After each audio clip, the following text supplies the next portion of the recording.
Now let us start the problems that are raised in the previous video.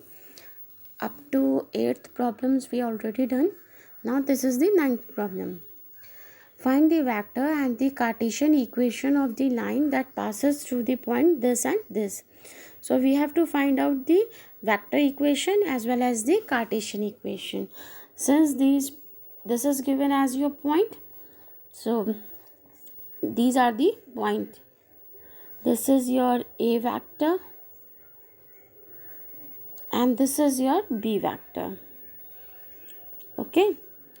So since it is given in the sense of point, so A vector is equals to, see here, A vector is equals to 3i cap minus 2j cap minus 5k cap. देख लीजिए point के हिसाब से लिखा है. और B vector यहाँ पर ये दे रखा है, तो बी वैक्टर की वैल्यू क्या हो गई, 3i cap minus 2j cap plus 6k cap. ठीक है, तो ये हो गई आपकी ए और बी की वैल्यू.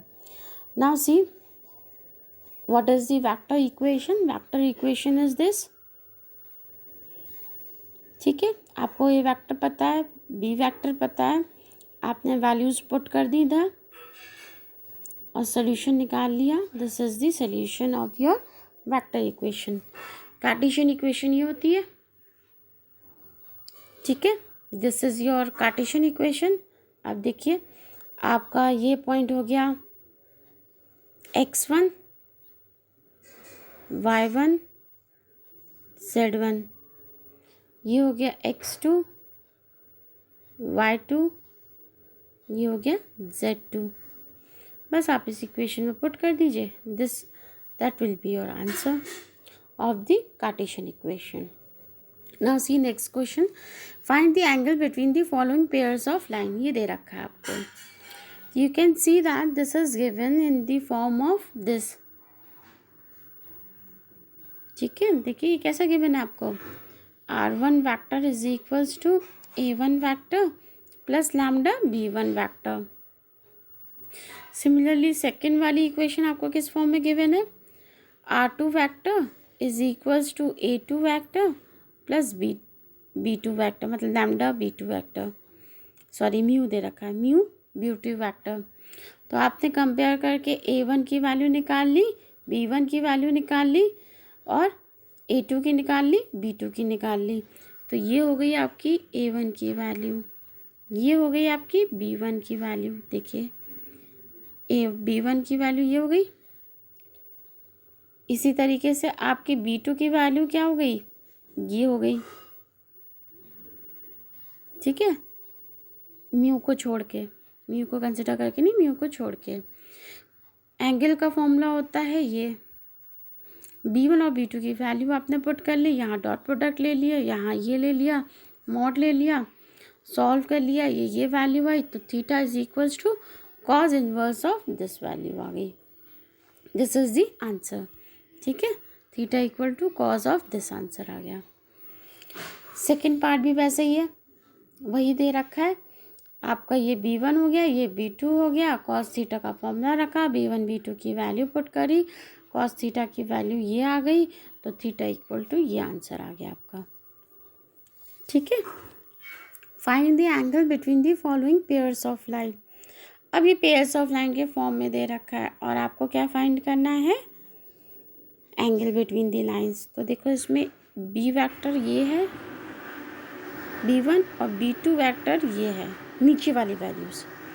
तो देखो b1 वेक्टर हमने लिख लिया, ये देखिए 2, नीचे वाले से 2i cap plus 5j cap plus 3 minus 3k cap. और b2 वेक्टर ये हो गया minus i cap plus 8j cap plus 4k cap. b1 b2 पता है, आपने यहाँ वैल्यू रखी कॉस थीटा में b1 और b2 की, सॉल्व कर लिया, थीटा इक्वल टू ये आ गया आपका आंसर. ठीक है, नेक्स्ट देखिए सेकेंड भी आपको ये इक्वेशन दे रखी थी. ये हो गई आपकी b1 की वैल्यू, ये हो गई आपकी b2 की वैल्यू. आपने इस कॉस थीटा वाले फॉर्मूले में रखा, सॉल्व किया, थीटा की वैल्यू ये निकल आई. फिर आता है आपका नेक्स्ट आता है आपका 12th क्वेश्चन है, find the value of p so that the line are at right angle. फिर से आपने इसको x minus x1, y minus y1, z minus z1 के फॉर्म में लिखा। तो ये वाली जो इक्वेशन है आपकी वो इस फॉर्म में आ गई। आपने इधर माइनस कॉमन ले लिया, इधर 7 कॉमन ले लिया, जो 7 कॉमन लिया था उसको अपॉन में करके लिख लिया। तो x minus x1, y minus y1, z minus z1 के फॉर्म में आया। इसी तरीके से इस इक्वेशन को भी लिखा आपने इस फॉर्म में, ठीक है। तो जब आपने लिख लिया तो ये वाली जो वैल्यूज़ थी ये हो गई आपकी b वेक्टर, b1 वेक्टर नीचे वाली, ठीक है। और इधर ये वाली वैल्यू हो गई आपकी b2 वेक्टर। आपने b1 वेक्टर लिख लिया, b2 वेक्टर लिख लिया। cos 90 डिग्री बराबर ये लिया। यहाँ 90 डिग्री क्यों लिया? क्योंकि आपको गिवन है कि they are at right angle, तो theta is equals to 90 degree. और cos 90 की वैल्यू आपकी 0 होती है, 0 होती है तो आपका नीचे वाली वैल्यू 0 हो जाएगी। तो खाली आपका डॉट प्रोडक्ट बचेगा, डॉट प्रोडक्ट सॉल्व कर लिया, पी की वैल्यू निकाल ली, ठीक है। नेक्स्ट है 13, show that the lines this are perpendicular to each other. तो यहाँ से हमारा b1 वेक्टर ये है, b2 वेक्टर ये है, ठीक है। b1 vector, b2 vector, formula लिख लिया cos थीटा की वैल्यू निकालनी हमें। हमने डॉट प्रोडक्ट ले लिया, डॉट प्रोडक्ट ऊपर की वैल्यू 0 आ गई, तो 0 आ गई यानी cos थीटा की वैल्यू 0 आ गई। Theta equal to cos inverse 0 आया यानी थीटा इक्वल टू π/2, क्योंकि cos π/2 की वैल्यू 0 होती है। This implies the lines are perpendicular to each other, ठीक है। Find the shortest distance between the lines this. तो ये आ गई आपका b1 की वैल्यू, ये आ गई आपकी b2 की वैल्यू। तो आपने जब इसको सॉल्व किया b1 और b1 सॉरी ये आ गई b1 की वैल्यू, ये आ गई b2 की वैल्यू, ये आ गई a1 की वैल्यू, ये आ गई a2 की वैल्यू। आपका d का फॉर्मूला ये होता है। तो इसके लिए आपको ये वैल्यू निकालनी, ये वैल्यू निकालनी है, ये वैल्यू निकालनी है। तो आपने एक एक करके निकाला। सबसे पहले आपने निकाला cross product between the b1 and b2। तो k कैप लिख लिया, ये b1 वेक्टर लिख लिया आपने, ये b2 वेक्टर लिख लिया। अब आपने इसका k कैप में आपने ये वाला कॉलम और ये वाली रो काट दी। तो 1 इंटू 1 माइनस 2 इंटू 1, तो 1 प्लस 2 हो गया। ये हो गया आपका b1 cross b2 vector. Mod ले लिया, ठीक है। और a2 माइनस a1 वेक्टर आप पीछे निकाल ही चुके थे, सारी वैल्यूज़ आपने इस वाले फॉर्मूले में रख दी, ठीक है। ये सॉल्व कर लिया, d की वैल्यू निकाल आई। Find the shortest distance between the lines, ये दे रखा है, ठीक है। तो ये वैल्यू जो x माइनस x1, ये आपका a होता है, माइनस x1 का एक कोऑर्डिनेट, ठीक है। तो देखो आपको सीधे सीधे क्या मिल रही है, यहाँ से आपको a की वैल्यू मिल रही है ऊपर वाले से, ठीक है।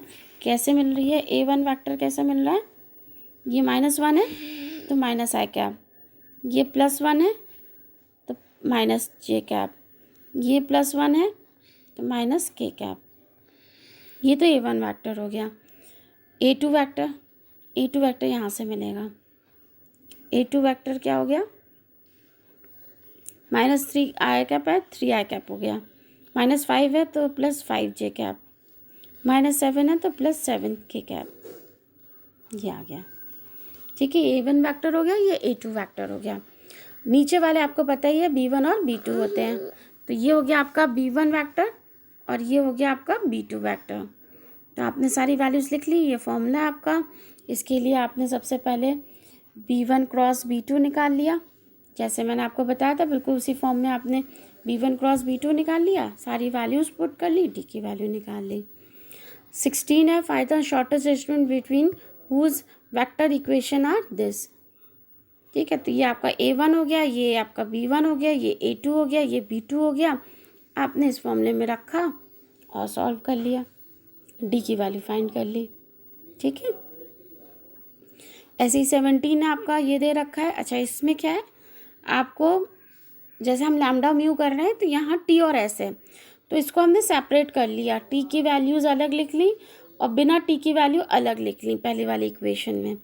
तो हम r वेक्टर की वैल्यू ऐसे लिख सकते हैं, t को सेपरेट करके ऐसे लिख सकते हैं, ऐसी सेकंड वाली को भी हम एस को अलग सेपरेट करके ऐसे लिख सकते हैं। तो ये हो गया हमारा A1 वेक्टर, ये हो गया हमारा B1 वेक्टर, ये हो गया हमारा A2 वेक्टर और ये हो गया हमारा B2 वेक्टर। सॉल्व कर लिया, डी वाले फॉर्मूले में रखा, सॉल्व कर लिया और आंसर फाइंड कर लिया। देखिए ये सॉल्व कर लिया, आंसर रख लिया, फाइंड कर लिया। किसी को कोई भी प्रॉब्लम हो यहाँ तक, वो मुझे मेरे व्हाट्सएप में पूछ ले। स्पेशली अगर आपको ये नहीं समझ में आया क्रॉस प्रोडक्ट निकालना, तो प्लीज़ मुझसे मेरे व्हाट्सएप में पूछ जरूर लीजिए कि कैसे सॉल्व हुआ है। इसको अच्छे से देखिए, सॉल्व कीजिए, ठीक है। और नेक्स्ट वीडियो में फिर हम लोग आगे का टॉपिक करेंगे।